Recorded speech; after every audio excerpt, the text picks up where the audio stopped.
when I first got in the league, there's a lot of tough guys, at least from my perspective, because once again, I considered myself the lowest on the totem pole, and I had to learn. So I looked at every experience as a learning experience. Physically, it was a much more physical game than what it is today. You couldn't walk across the lane without getting checked, or the screens, illegal screens, holding. You always had to pay a price.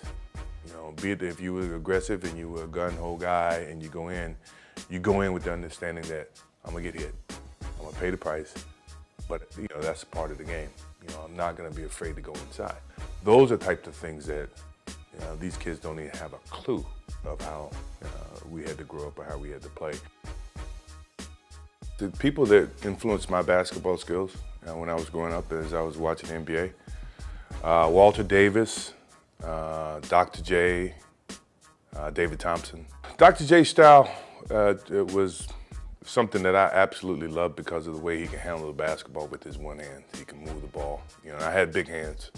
So in terms of being able to control the ball and be creative with the ball with your hands, to me that was intriguing because very few people have big hands. Are there rules to talking trash? I only talk trash to people that I knew, my friends, Patrick Ewing, Bird, Magic, those type of guys. But I never talk trash to people that I didn't know or people I'm just meeting. And if they did, my game always did my talking. I never say anything. So this can be something you probably could print.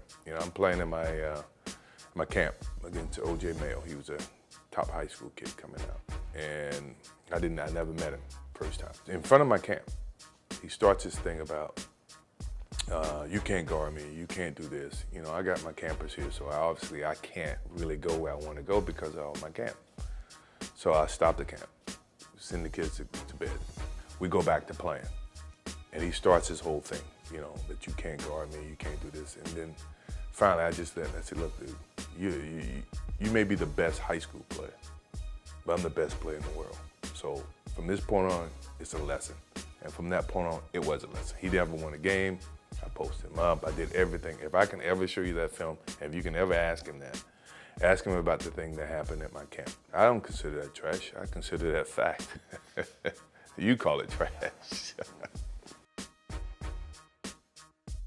You got to be very competitive. I think a lot of my defense is because of my competitive nature, is that I don't want you to outscore me, or I don't want you to score a certain number of points on me.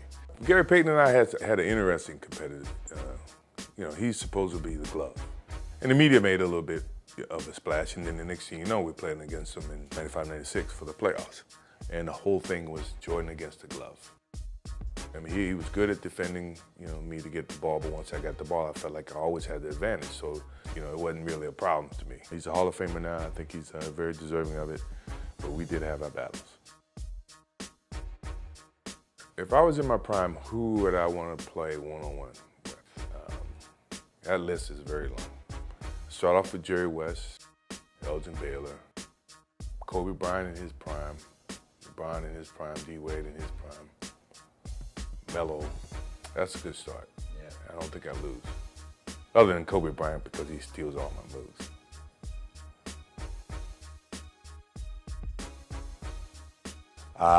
No.